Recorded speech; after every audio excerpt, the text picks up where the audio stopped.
Welcome to I dream ప్రేక్షకులకు.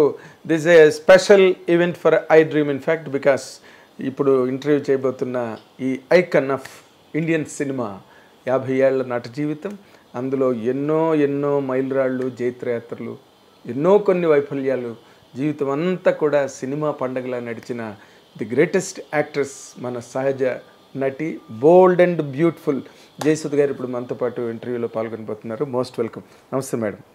Good morning. Good morning. చాలా అసలు ఎంత బాగుందంటే ఇవాళ మీ డ్రెస్ నీట్గా, అంటే మీ మైండ్ సెట్ ఎంత కూల్ మైండ్ సెట్, దానికి తగ్గట్టుగా ఆ కలర్ కూడా cool colour. You came in a different attire all together. Thank you. నా సోఫాతో మ్యాచ్ అవ్వాలని వాళ్ళ డ్రెస్ వేసుకున్నాను. అసలు చూడగానే అనిపించే ప్రశ్న, సరే ఇంటర్వ్యూలో బోల్డ్ క్వశ్చన్స్ అడుగుతాను, అది వేరే విషయం. మీరు ఈ ఇన్నాళ్ళ తర్వాత కూడా ఈ గ్లామర్ని, ఈ బ్యూటీని, న్యాచురల్ బ్యూటీ, అది కూడా అదేదో మేకప్లు చేసుకుని అలా కాకుండా, but you look very naturally beautiful అండి. హౌ కమ్ అసలు ఇది మెయింటైన్ చేయడానికి? అంటే మన వాళ్ళు జనరల్ రొటీన్ క్వశ్చన్ ఉంటుంది కదా, మీ గ్లామర్ రహస్యం ఏంటండి అని. అలా అని కాదు కానీ, బట్ ఇన్ జనరల్గా అడుగుతున్నాను, what is your practice in life, normal లైఫ్లో? నేను సాధనలు చేస్తాను అవన్నీ చెప్పను, కానీ బేసిక్లీ ఇట్స్ జీన్స్. కొంతమందికి అలా ఉంటారు, బాగా కనిపిస్తారు. మా ఫ్యామిలీలో మా మదరు, మా నాన్నగారు పోయాక సడన్గా ఆఫ్టర్ సమ్ టైమ్ సడన్గా ఆమె ఎందుకు పెద్దగా పట్టించుకోలేదేమో, but she's a beautiful woman ఆ మామ్. కానీ ఆమె అలా, కానీ అందరూ చాలా వరకు మొన్న దాకా కూడా ఆర్ బార్ సరస్వతి గారు తెలుసు కదా, సింగర్. ఆమె షీఈ్ ఆల్మోస్ట్ 92-93 years. మొన్న ఎప్పుడో కలవడానికి వెళ్ళాను. She also related to us. Okay. ఆమెకి ఆంటీకి ఇప్పుడు అందరినీ ఆంటీ అంటాం మేము, అమ్మమ్మ.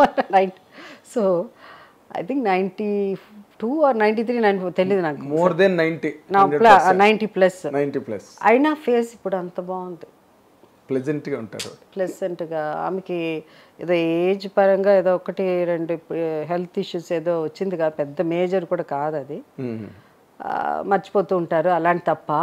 She looks so beautiful. So కొంతమందికి అలా అది కలిసి వస్తుంది, అట్లా జీన్స్ అది ఉండేదే అంతే తప్ప కొత్తగా దీనికోసం చేసేదేం లేదు. నార్మల్గా మీరు ఫుడ్ హ్యాబిట్స్ కూడా పెద్ద, అంటే స్ట్రిక్ట్గా అదే మన స్ట్రిక్ట్ హ్యాబిట్స్ అన్నవి మీకు ఉన్నట్టుగా నాకు తెలిసినంత వరకు. అంటే నేను you entertain any kind of food? As you know, my mom side I belong to one community, my dad is a different community. So మా నాన్నగారు అన్నప్పుడు పక్కా నాన్ వెజిటేరియన్. అసలు మా ఇంట్లో నాన్ వెజిటేరియన్ ఉండాలి, అది మస్ట్, అది కంపల్సరీ. బట్ ఆ వెజిటేరియన్ వచ్చినప్పుడు అంత ప్యూర్గా, అంత పక్కాగా మా మదర్ సైడ్లో ఉన్నట్టే ఉంటుంది వెజిటేరియన్ ఫుడ్. ఓకే. సో అందుకని రెండు బ్యాలెన్స్గా ఉంటుంది కాబట్టి నేను వచ్చి బేసిక్లీ, మాకు ఆ రోజుల్లో పెద్ద ఎక్సర్సైజ్ ఇవంతా ఉండేది కాదు కదా, చాలా తక్కువ మంది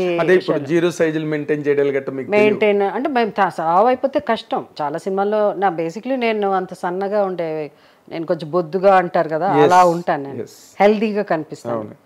అయితే బట్ ఆ రోజుల్లో మేము డైట్ తప్ప ఇంకేమీ పెద్దగా, సో ఆ డైట్ రిస్ట్రిక్షన్ బాగా ఉండేది. అందువల్ల దాన్ని అలా అలవాటు అయిపోయి ఇప్పుడు సడన్గా తినాలంటే కూడా కుదరదు. బట్ నేను చాలా జాగ్రత్తగా ఉంటాను. ఎక్కడన్నా కొంచెం లిమిట్స్ దాటుతున్నది అనగానే వెంటనే నేను దాన్ని డిసిప్లైన్గా ఉంటాను కొంతవరకు. బట్ ఇన్ జనరల్గా మీరు యూ లవ్ అన్ని రకాల ఫుడ్స్ మీరు తినడం అన్నదాన్ని ఎక్కువ, అంటే బయట తినడం కొంచెం తక్కువ, బట్ ఐ లవ్ అంత జంక్ ఫుడ్ అంతా కూడా తింటాను. నాకేంటంటే ఎక్కడ పిజ్జా అంటే అఫ్ కోర్స్ నాకు కొన్ని అలర్జీస్ ఉన్నాయి కాబట్టి, ఫుడ్ అలర్జీస్ ఉన్నాయి కాబట్టి I'm careful. But you most of the time home food, ఎందుకంటే మీరు షూటింగ్లో ఉన్నప్పుడు కూడా మీకు బిగినింగ్లో అంత హోమ్ ఫుడ్, డైట్ ఫుడ్ అనేసరికి హోమ్ ఫుడ్డే రావాలి. ఎగ్జాక్ట్లీ. బయట మనం ఆర్డర్ చేయలేం డైట్ ఫుడ్, అది ఆ రోజుల్లో అసలు కాదు. ఇప్పుడు అంటే సాలడ్స్ అన్నీ ఉన్నాయి కానీ ఆ రోజుల్లో అవన్నీ లేవు. సో అందుకని, లేకపోతే కంపెనీ ఫుడ్ అంతే.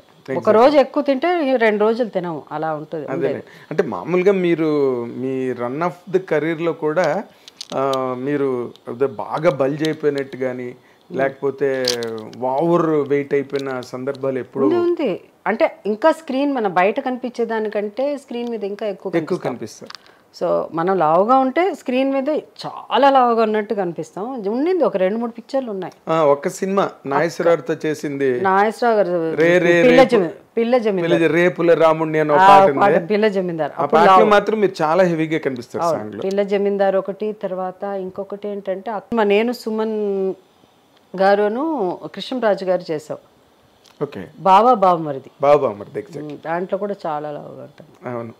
బట్ ఈ జర్నీలో మీరు కనుక ఈ 50 ఏళ్ళు 12 కాపురం నుంచి ఇప్పుడు లేటెస్ట్గా చేస్తున్న సినిమా వరకు ఈ కెరీర్ని మీరు చూసుకున్నప్పుడు అండి, మీకు ఎక్కువ లక్ ఫేవర్ చేసిందా లేకపోతే మిమ్మల్ని మీ మెరిటే మిమ్మల్ని నడిపించింది అనుకుంటున్నారా మీరు?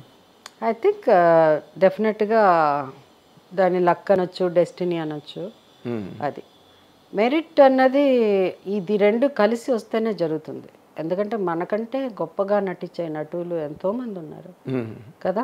అవును. Even whether it's hero or heroine, cricketer, చాలామంది. సచిన్ టెండూల్కర్ కంటే బాగా యాక్ట్ చేసే బాగా ఆడేవాళ్ళు చాలామంది ఉండి ఉంటారు. వాళ్ళకి అవకాశం రాలేదు, షైన్ అవ్వలేదు, కరెక్ట్ టైంలో రైట్ టైంలో రైట్, సో జరగలేదు. సో అలాంటివి కొన్ని ఉండొచ్చు అంతే తప్ప సినిమా వరకు అయితే 100% అదృష్టం లేకపోతే మనం సక్సీడ్ అవ్వలేం. ఎగ్జాక్ట్లీ. అంటే మీరు ఈ కొన్ని ఆపర్చునిటీస్ రావడం ద్వారా మీకు లక్ ఫేవర్ చేసి మీ మెరిట్ కూడా పండి అందులో మీ కెరీర్ అలాగ బిల్డ్ అవుతూ వచ్చిందండి. బట్ మీరు సీరియస్ ల్యాప్సెస్ నా కెరీర్లో ఇనీషియల్ డేస్లో స్ట్రగుల్ అలాంటివి ఏమైనా ఉన్నాయండి మీకు? నార్మల్గా స్ట్రగుల్ అంటే నేను చెప్పే మా ఆంటీ తెలిసిందే కదా, ఆల్ ఇంటర్వ్యూస్లో నేను చెప్పింది. మా ఆంటీ ఇంట్రొడ్యూస్ చేశారు, అది నేను అంటే ఇంట్రొడ్యూస్ చేశారు. తర్వాత నేను 10 మందిని వెళ్ళి కలిసి నాకు అవకాశం ఇవ్వండి అనేది లేదు, అంత వెళ్ళే. ఎందుకంటే పెద్ద ఇండస్ట్రీకి పెద్దవాళ్ళు ఆ రోజుల్లో ఇద్దరిని కలవాలి, వెళ్ళి మాట్లాడాలి, వాళ్ళకి చెప్పాలి. అది ఒకటి రామనాయుడు గారు, అండ్ దెన్ డివిఎస్ రాజు గారు. అప్పుడు ఆయన సినిమాలు ఎక్కువ ఉండేది. నాకు గుర్తుండి వాళ్ళిద్దరే. అఫ్కోర్స్ కే బాలచంద్ర గారు అందరు కొత్త వాళ్ళతో సినిమా తీస్తున్నారు కాబట్టి ఆయన వెళ్ళి కలవడం జరిగింది.